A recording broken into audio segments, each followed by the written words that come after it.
En direct avec nous pour parler de cette décision historique des États-Unis, le géopolitologue Sharqawi Rodani. Bonjour à vous et merci d'avoir accepté notre invitation.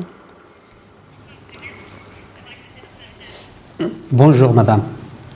Alors, Sharqawi Rodani, avec ce décret présidentiel américain sur la reconnaissance de la souveraineté marocaine sur le Sahara, peut-on parler d'une décision révolutionnaire ? Bien sûr, c'est une décision historique, une décision révolutionnaire, parce qu'on parle d'un pays qui est très puissant, on parle des États-Unis d'Amérique, on parle d'un pays qui a une responsabilité dans l'architecture de la diplomatie à l'échelle internationale, on parle d'un pays qui a une responsabilité dans la paix et la sécurité à l'échelle internationale, on parle d'un pays qui est majeur dans le Conseil de sécurité des Nations Unies, et on parle d'un pays qui est partenaire au continent africain à travers plusieurs initiatives de la paix et la sécurité du continent africain. Donc je pense que cette décision, c'est une première dans les annales de Washington parce que c'est la première fois, malgré le fait que les précédentes administrations américaines ont appuyé d'une manière stratégique la proposition et l'initiative du Maroc d'autonomie sur les provinces du Sud, et aussi parce que cette décision va conforter le Maroc et aussi dans ses positions pour chercher une solution juste, pragmatique et équitable. Sachant bien aussi que dans le communiqué de la Maison Blanche, le président américain Donald Trump, et par ce décret présidentiel, comme vous l'avez bien cité, il a mis en place toute une opération, l'opérationnalisation, le modus operandi de cette solution, de ce problème et de ce déférent artificiel. D'ailleurs, premièrement par le soutien à l'initiative de l'autonomie marocaine, et aussi par le fait en essayant de recadrer géopolitiquement la situation, en donnant un fort élan à cette conception, à cette perception que la mise en place d'un État lige n'est pas une solution concevable, n'est pas une solution réaliste et n'est pas une solution réalisable. Et là, ça conforme aussi cette décision de l'ancien envoyé spécial de secrétaire général Peter Van Rossum en 2007, lorsqu'il a dit qu'un vide géopolitique dans la région n'est pas une solution. Je pense aussi qu'aujourd'hui, cette consécration, c'est la consécration pour tout le continent africain. Il faut le dire, parce que l'ouverture d'un consulat général Sharqawi Rodani, est-ce que vous m'entendez? Avant de parler justement de cet impact, vous avez raison, sur le continent africain, et c'est vital. Est-ce que l'on peut revenir sur cette dimension de la décision américaine, cette reconnaissance, Sharqawi Rodani? Elle est inédite aussi et surtout parce qu'elle émane d'un pays stratégique, les États-Unis d'Amérique. Effectivement, parce qu'on parle d'un pays qui est très important dans le système d'équation géostratégique et géopolitique à l'échelle internationale. On parle d'un pays qui a un leadership dans l'espace euro-méditerranéen, et on parle d'un pays qui est aussi partenaire stratégique pour un ensemble des pays à l'échelle internationale. Aussi, il faut le dire, parce que cette décision, il est conforme aux résolutions du Conseil de sécurité des Nations Unies, parce que c'est pas pour les beaux yeux du Maroc que le président américain il a signé ce décret présidentiel, parce que tout simplement le Maroc c'est un pays, c'est un pivot géopolitique pour la paix et la sécurité, et tout le monde sait bien que ce différend il est artificiel, et que aujourd'hui nous sommes en train malheureusement de faire une opération de désherbage sur cette situation et cette dislocation qui existait depuis la chute du mur de Berlin. Aujourd'hui, avec cette décision américaine,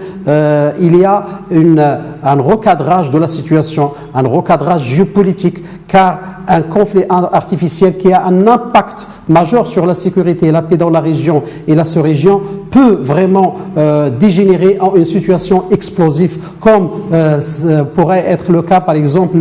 du problème d'Al-Gargarat, lorsque les milices séparatistes ont essayé de mettre en place, de changer la nature de la zone tampon, et aussi de barrer la route sur toute une stratégie dont les paramètres dépassent les pays du Maghreb. C'est-à-dire que le Guergueret n'était pas que simplement un passage terrestre, mais El Guergueret, c'était la voie vers l'Afrique, la voie vers 700 millions de personnes qui habitent dans la communauté africaine,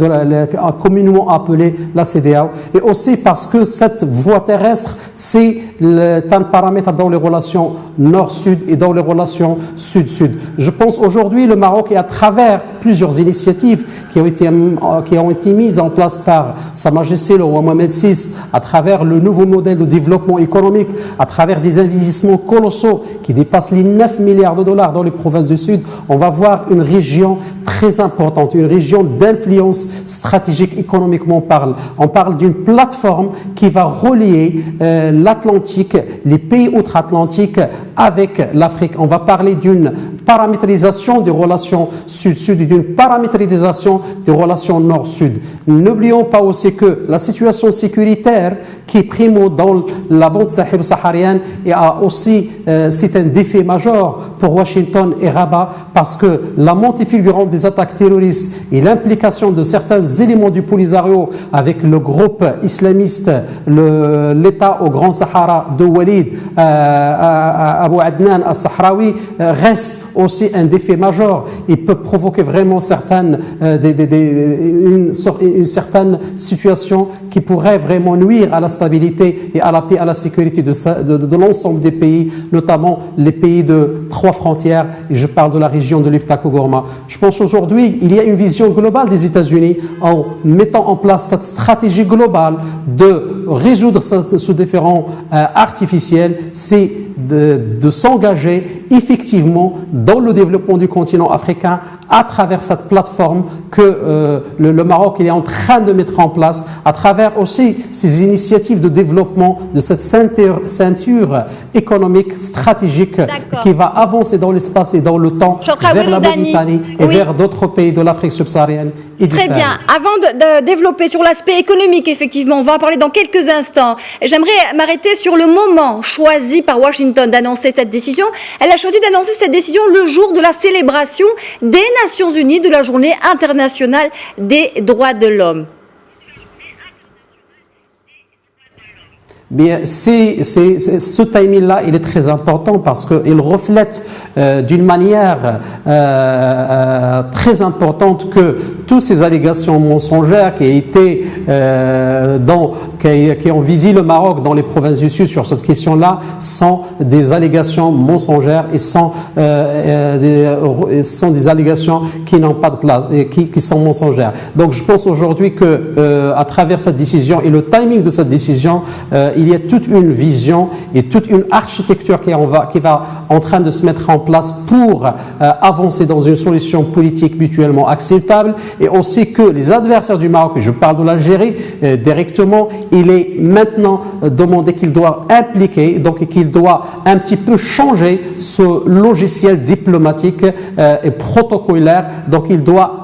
être impliqué dans le processus politique pour qu'on puisse trouver une solution pour le Maroc, pour l'Algérie, pour la région du Maghreb, sachant bien, comme je viens de dire, les défis et les enjeux sont énormes. Et aujourd'hui, je pense l'initiative qui a été avancée par Sa Majesté le roi Mohamed VI en 2007, en mettant en place une commission de concertation entre Alger et Rabat, je pense que c'est une approche novatrice et un regard visionnaire de Sa Majesté pour qu'on puisse mettre en place toute une stratégie globale de développement de cette région géopolitiquement très importante pour la Méditerranée, pour l'Afrique subsaharienne et du Sahel, et aussi pour les peuples du Maghreb et aussi